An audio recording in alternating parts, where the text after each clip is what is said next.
Hello learners. Previous two lessons में हमने detail में समझ लिए इफ़ और इफ एल्स का सिंटेक्स क्या है और साथ साथ यह भी देख लिए हम प्रोग्राम में इफ़ और इफ एल्स को कैसे इस्तेमाल कर सकते हैं। अगर आप अभी तक उन लेसन्स को चेकआउट नहीं करे हैं तो उन लेसन्स को एक बार ज़रूर से देखें, आपको आई बटन पर लिंक मिल जाएगा। तो हम इफ एल्स को कब इस्तेमाल करते हैं? जब हमारे पास दो स्टेटमेंट्स होते हैं और उनमें से किसी एक को एग्जीक्यूट कराने हैं। जैसे कि हम ऑड इवन वाले प्रोग्राम में देखे थे, हमें दो प्रिंटफ में से किसी एक को ही एग्जीक्यूट कराना होता था। लेकिन अब एक सिनारियो को समझिए। मान लीजिए हम यूज़र से 3 नंबर एंटर कराते हैं और उन 3 नंबर्स में से जो नंबर सबसे बड़ा है हमें उसे प्रिंट कराने हैं। लेकिन इफ एल्स में तो हम सिर्फ दो पॉसिबिलिटीज ही चेक कर सकते हैं। जी हाँ, अब हमें थोड़ा दिक्कत आ रही है और इसी प्रॉब्लम की सॉल्यूशन के लिए हमें इफ एल्स की एडवांस कॉन्सेप्ट को समझना बहुत ज़रूरी है और वो है नेस्टेड इफ एल्स और इफ एल्स लैडर। आइए ये दो कॉन्सेप्ट्स को एग्जाम्पल के साथ डिटेल में समझते हैं। आपको क्लियर करा दूं, ये दो कोई अलग कॉन्सेप्ट नहीं है, इफ एल्स ही है। जैसे हम प्रीवियस लेसन में प्रॉपर सिंटेक्स के साथ प्रोग्राम में इफ एल्स को इम्प्लीमेंट करे थे, हमें वही करने हैं।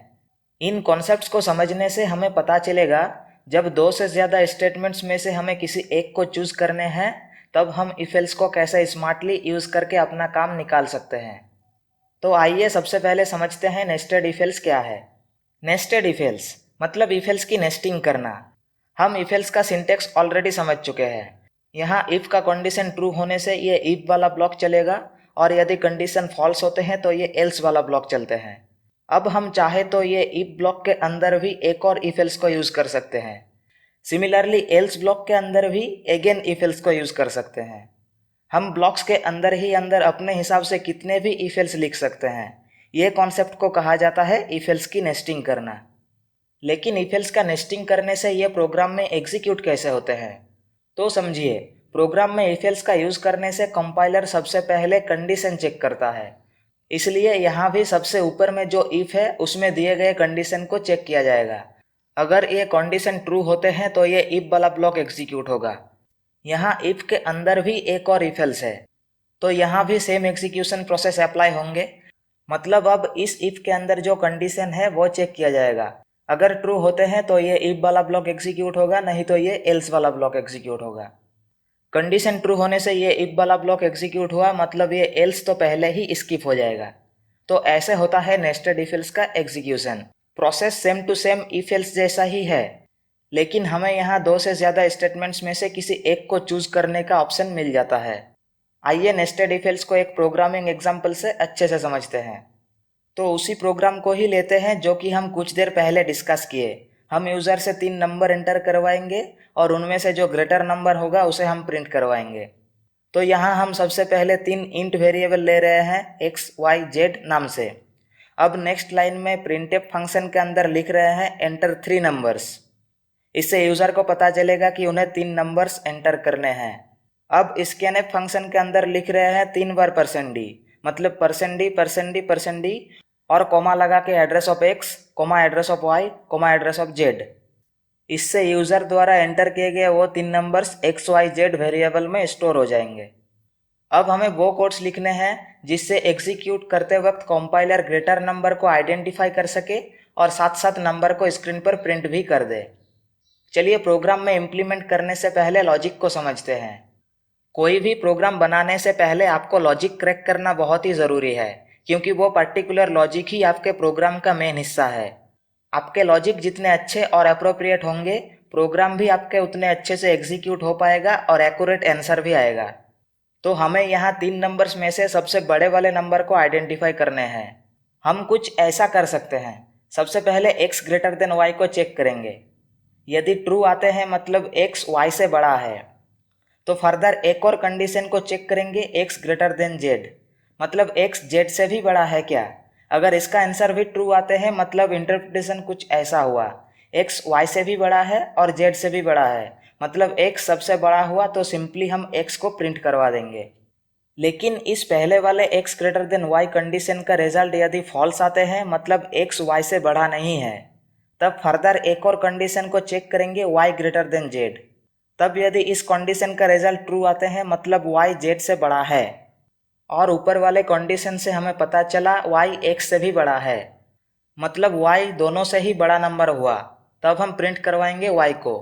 लेकिन y ग्रेटर देन z का रिजल्ट यदि फॉल्स आते हैं, मतलब z से y भी और x भी दोनों नंबर्स ही छोटे हो जाएंगे, मतलब तब z सबसे बड़ा नंबर हुआ, तब सिंपली हम z को प्रिंट करवाएंगे। आपको ये पूरा लॉजिक थोड़ा मेसी लग रहा होगा, ये बहुत आसान है, आप एक बार खुद से करेंगे तो आपको फंडा समझ में आ जाएगा। आइए इस लॉजिक को प्रोग्राम में इम्प्लीमेंट करते हैं।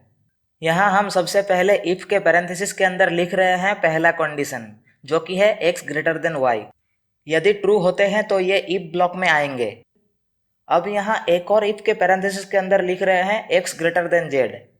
यदि ये कंडीशन भी ट्रू होते हैं, मतलब x y और z दोनों से बड़ा हुआ, तो यहाँ हम इफ ब्लॉक के अंदर प्रिंटफ फंक्शन में लिख रहे हैं %d और कॉमा लगा के x। लेकिन यहाँ अगर x ग्रेटर देन z वाला कंडीशन फॉल्स आते हैं तो ये एल्स ब्लॉक में आएंगे। इसका मतलब है z सबसे बड़ा हुआ, इसलिए हम एल्स ब्लॉक में लिख रहे हैं %d और कॉमा लगा के z। अब बाहर वाले इफ में जो कंडीशन था x ग्रेटर देन y, वो यदि फॉल्स आते हैं तो ये एल्स ब्लॉक में आएंगे। अब यहाँ एल्स ब्लॉक में भी एक और इफ एल्स लिख रहे हैं। सबसे पहले इफ के पैरेंथेसिस के अंदर लिख रहे हैं y ग्रेटर देन z, मतलब y सबसे बड़ा नंबर हुआ, तो हम इफ ब्लॉक के अंदर प्रिंटफ में लिख रहे हैं %d और कॉमा लगा के y। और यदि y greater than z condition false आते हैं, मतलब z सबसे बड़ा नंबर हुआ, तो हम एल्स ब्लॉक में प्रिंटफ फंक्शन के अंदर लिख रहे हैं %d और कॉमा लगा के z और एंड में गेट ch फंक्शन। हम प्रोग्राम को रन करें इससे पहले क्या आप बता सकते हैं इस प्रोग्राम में टोटल कितने एक्शन स्टेटमेंट्स हैं? तो देखिए, ये प्रिंटफ वाला पहला, फिर ये स्कैनफ दूसरा, फिर ये पूरा इफ एल्स ब्लॉक तीसरा, क्योंकि यहाँ हम इफ एल्स की नेस्टिंग की है, तो इन 4 प्रिंटफ में से कोई एक ही एग्जीक्यूट होने वाला है, और यह गेट ch चौथा। तो टोटल 4 ही एक्शन स्टेटमेंट्स हुए। आइए फाइनली रन करके देखते हैं हमारा प्रोग्राम ठीक से काम कर रहा है कि नहीं। तो ये किया हमने बिल्ड एंड रन।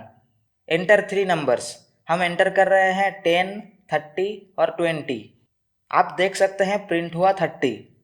एक और बार रन करते हैं। अब हम फर्स्ट पोजीशन पर बड़ा नंबर दे रहे हैं 30, फिर 20, फिर 10। आप देख सकते हैं अभी भी 30 ही प्रिंट हुआ। चलिए एक और बार रन करते हैं। हम अब थर्ड पोजीशन पर बड़ा नंबर दे रहे हैं 20, 10, फिर 30।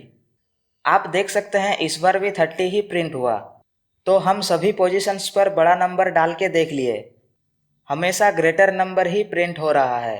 तो ये हमारा प्रोग्रामिंग लॉजिक बिल्कुल सही है। सिर्फ 2 कंडीशन को चेक करके आसानी से हम 3 नंबर्स में से बड़ा नंबर को आइडेंटिफाई कर सकते हैं। तो यह है syntax and working nested if else का। चलिए अब समझते हैं इफ एल्स लैडर क्या होते हैं और कैसे इम्प्लीमेंट किया जाता है। तो देखिए, इफ एल्स लैडर कोई अलग कॉन्सेप्ट नहीं है, ये नेस्टेड इफ एल्स का ही अपग्रेडेड वर्जन है। वो कैसे, उसे समझने से पहले आइए सबसे पहले इफ एल्स लैडर का सिंटेक्स देखते हैं। तो यह है इफ एल्स लैडर का सिंटेक्स। हमें सबसे पहले इफ कीवर्ड लिखने हैं, फिर पैरेंथेसिस जहाँ पर कंडीशन लिखने होते हैं, नेक्स्ट लाइन में एल्स लिख के फिर से इफ, और इफ के पैरेंथेसिस में कंडीशन। ऐसे करते करते हमें जितने स्टेटमेंट्स में से चूज करने हैं, हम उतने एल्स इफ और इफ के पैरेंथेसिस के अंदर कंडीशन लगाते जाएंगे, और सबसे लास्ट में रहेगा एल्स और एल्स की बॉडी। तो यह है सिंटेक्स इफ एल्स लैडर का। आइए अब समझते हैं इफ एल्स लैडर एग्जीक्यूट कैसे होते हैं। तो समझिए, हम यहाँ एग्जाम्पल के तौर पर टोटल 5 लाइन्स लिखे हैं। तो यहाँ पूरा कोड एग्जीक्यूशन होने से इन 5 लाइन्स में से कोई एक लाइन एग्जीक्यूट होगा। वो डिपेंड करता है पैरेंथेसिस में दिए गए कंडीशंस के ऊपर। सबसे पहले ये इफ का कंडीशन चेक किया जाएगा। अगर रिजल्ट ट्रू आते हैं तो ये इफ के ब्लॉक के अंदर जो लाइन है वो एग्जीक्यूट हो जाएगा, और फर्दर कोई भी एल्स को चेक नहीं किया जाएगा। लेकिन अगर कंडीशन फॉल्स आते हैं तो ये नेक्स्ट वाले इफ के कंडीशन को चेक किया जाएगा, और सेम रूल अप्लाई होगा, मतलब ट्रू होने से ये लाइन 2 एग्जीक्यूट हो जाएगा और फर्दर चेक नहीं होगा, और फॉल्स होने से नेक्स्ट वाले इफ के कंडीशन को चेक किया जाएगा। ऐसे करते करते सभी एल्स इफ के कंडीशन को चेक किया जाएगा, और अगर सभी कंडीशंस फॉल्स आते हैं तो फाइनली ये एल्स वाला ब्लॉक चलेगा और लाइन 5 एग्जीक्यूट होगा। तो यह है इफ एल्स लैडर का एग्जीक्यूशन प्रोसेस। चलिए अब इफ एल्स लैडर को यूज करके एक प्रोग्राम बनाते हैं। तो हमारा प्रोग्राम कुछ ऐसा होगा। हम यूज़र से 100 के रेंज में मार्क्स एंटर करने के लिए बोलेंगे और हम उस मार्क्स के आधार पे उन्हें ग्रेड क्या मिले हैं वो दिखाएंगे। और ये ग्रेड डिवीज़न कुछ इस तरीके से होगा। अगर मार्क्स 90 से ऊपर है तो ग्रेड होगा AA। सिमिलरली मार्क्स 80 से ऊपर होने से A+, 70 से ऊपर होने से A, 60 से ऊपर होने से B, 50 से ऊपर होने से C और 50 से नीचे अगर मार्क्स मिले हैं तो ग्रेड होगा D। तो यहाँ टोटल 6 स्टेटमेंट्स हुए। हमें मार्क्स के हिसाब से इन 6 स्टेटमेंट्स में से कोई एक स्टेटमेंट को प्रिंट करवाना है। तो हम कोड ब्लॉक्स पर कोडिंग करना शुरू कर रहे हैं। हम सबसे पहले एक इंट वेरिएबल ले रहे हैं। अब नेक्स्ट लाइन में प्रिंटफ फंक्शन के अंदर लिख रहे हैं एंटर योर मार्क्स। इससे यूज़र को पता चलेगा कि उन्हें मार्क्स एंटर करने हैं। अब नेक्स्ट लाइन में स्कैनफ फंक्शन के अंदर लिख रहे हैं %d और कोमा लगा के एड्रेस ऑफ x। इससे यूज़र द्वारा एंटर किए गए मार्क्स x वेरिएबल में स्टोर हो जाएंगे। अब हमें मार्क्स के हिसाब से पर्टिकुलर ग्रेड को प्रिंट कराने हैं। मार्क्स 90 के ऊपर मिलने से ग्रेड मिलेगा AA। तो यहाँ इफ ब्लॉक में प्रिंटफ फंक्शन के अंदर लिख रहे हैं ग्रेड AA।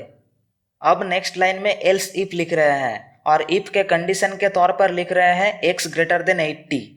मतलब मार्क्स अगर 80 से 90 की रेंज में मिले हैं तो ये इफ वाला ब्लॉक एग्जीक्यूट होगा। हम यहाँ प्रिंटफ फंक्शन के अंदर लिख रहे हैं grade A+। Similarly next line में फिर से एल्स इफ लिख रहे हैं और कंडीशन दे रहे हैं x ग्रेटर देन 70 और इफ के ब्लॉक में प्रिंटफ में लिख रहे हैं ग्रेड A। फिर एल्स इफ और कंडीशन के तौर पर x ग्रेटर देन 60 और इफ ब्लॉक के अंदर प्रिंटफ फंक्शन में लिख रहे हैं ग्रेड B।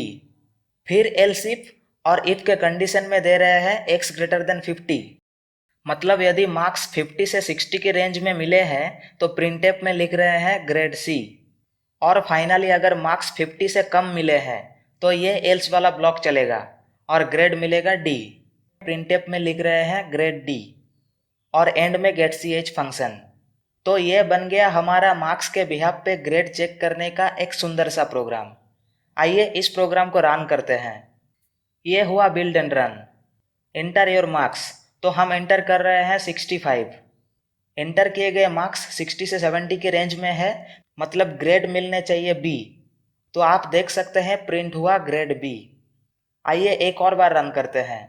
इस बार हम और ज़्यादा मेहनत किए और पहले से थोड़ा अच्छा मार्क्स लाए और मार्क्स आया हमारा 83। ये मार्क्स 80 से 90 के रेंज में है तो ग्रेड मिलने चाहिए A+। तो हाँ, आप देख सकते हैं प्रिंट हुआ ग्रेड A+। आप भी ये प्रोग्राम खुद से बनाइए और मार्क्स एंटर करके देखिए आपको क्या ग्रेड मिल रहा है। कुछ देर पहले हम डिस्कस किए थे ये if else ladder nested if else का ही अपग्रेडेड वर्जन है। वो कैसे, आइए देखते हैं। तो यही प्रोग्राम में हम इफ एल्स लैडर को नेस्टेड इफ एल्स में रिप्लेस कर दिए हैं। आइए अब यहाँ इस प्रोग्राम में कुछ चेंजेस करते हैं। हम ऑलरेडी समझ चुके हैं इफ या फिर एल्स के ब्लॉक में यदि एक ही स्टेटमेंट लिखा हुआ है तो ये कर्ली ब्रैकेट लगाना कंपलसरी नहीं है। एक से ज़्यादा स्टेटमेंट होने से हमें मास्टली कर्ली ब्रैकेट लगाने हैं। तो आप यहाँ देख सकते हैं सभी इफ एल्स ब्लॉक में सिंगल स्टेटमेंट्स ही लिखा हुआ है, तो हम यहाँ कर्ली ब्रैकेट्स को रिमूव कर सकते हैं। तो ध्यान से देखिए, हम नीचे से एक एक करके सभी कर्ली ब्रैकेट्स को रिमूव कर रहे हैं।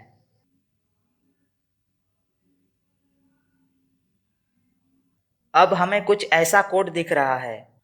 हम ये भी जानते हैं पूरा इफ एल्स मिला के एक ही एक्शन स्टेटमेंट मतलब स्टेटमेंट होते हैं, तो हम यहाँ लास्ट वाले एल्स का कर्ली ब्रैकेट रिमूव कर रहे हैं।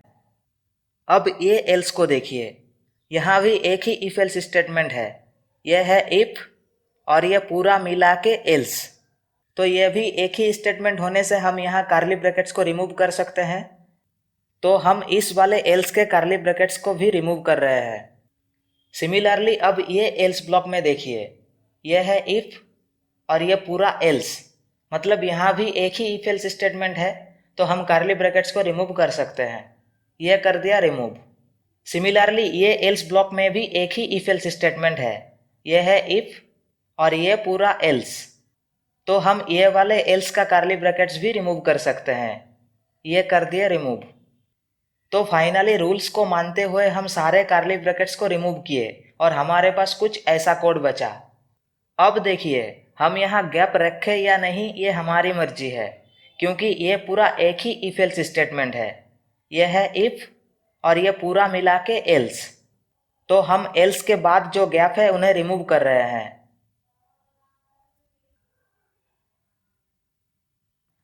आप देख सकते हैं हम सभी गैप्स को रिमूव कर दिए और सभी प्रिंटफ स्टेटमेंट्स को सेम लाइन पर अलाइन कर दिए। फाइनली अगर आप गौर करें ये जो इफ एल्स का सिंटेक्स बना यही तो है if else ladder. Nested if else में हमारा प्रोग्राम कितना बड़ा दिख रहा था और वही सेम कोड को इफ एल्स लैडर में कन्वर्ट किए तो कोड कितना छोटा बन गया और हमें सारी लाइंस आसानी से समझ भी आ रहे हैं। तो ये नेस्टेड इफ एल्स का ही अपग्रेडेड वर्जन हुआ। अगर हम रन करें तो यह प्रोग्राम परफेक्टली रन होगा। आइए रन करते हैं। तो ये किया हमने बिल्ड एंड रन। तो हम एंटर कर रहे हैं 76 जो कि 70 से 80 की रेंज में है। तो ग्रेड आने चाहिए ए। जी हाँ, आप देख सकते हैं प्रिंट हुआ grade A. Finally nested if else और इफ एल्स लैडर दोनों का ही वर्किंग एग्जांपल्स के साथ हम अच्छे से समझ लिए। आइए एक क्विक समरी से सभी टॉपिक्स को एक बार रिकॉल कर लेते हैं। सबसे पहले हम समझे इफ एल्स का यूज करके हम सिर्फ 2 स्टेटमेंट्स में ही किसी एक को चूज कर सकते हैं। फिर हम समझे 2 से ज़्यादा स्टेटमेंट्स होने से किसी एक को चूज करने के लिए हमें इफ एल्स का advance concept nested if else या फिर इफ एल्स लैडर को यूज करने की ज़रूरत है। फिर हम देखें nested if else basically if else he है, कोई अलग कॉन्सेप्ट नहीं है। हम यदि इफ के ब्लॉक में या फिर एल्स के ब्लॉक में अगेन इफ एल्स को इस्तेमाल करते हैं तब यह कहलाता है नेस्टेड इफ एल्स, जो कि हम एग्जांपल्स के साथ बारीकी से समझ लिए। नेक्स्ट हम देखें इफ एल्स लैडर को, जो नेस्टेड इफ एल्स का ही अपग्रेडेड वर्जन है। इसे प्रोग्राम में यूज करने से प्रोग्राम की लेंथ भी कम होते हैं और कोड अच्छे से समझ भी आते हैं। और इस इफ एल्स लैडर को भी हम एग्जाम्पल के साथ बारीकी से समझ लिए हैं। उम्मीद है आपको नेस्टेड इफ एल्स और इफ एल्स लैडर का कॉन्सेप्ट अच्छे से समझ आए होंगे। ये बेसिकली इफ एल्स का ही एडवांस कॉन्सेप्ट है, जो कि कुछ प्रोग्रामिंग एग्जाम्पल्स प्रैक्टिस करने से आपको ये 2 कॉन्सेप्ट अच्छे से समझ में आ जाएंगे। आपको डिस्क्रिप्शन पर एक PDF का लिंक मिलेगा, उसमें इन टॉपिक्स से रिलेटेड कुछ प्रोग्राम्स दिए गए हैं। आप उन्हें ज़रूर से सॉल्व करने की कोशिश करें। नेक्स्ट लेसन में हम अगला डिसीजन कंट्रोल इंस्ट्रक्शन को समझेंगे, जो कि साथ साथ एक ऑपरेटर भी है। जी हाँ, मिलते हैं नेक्स्ट लेसन में कंडीशनल ऑपरेटर के साथ। Thank you for giving us your valuable time.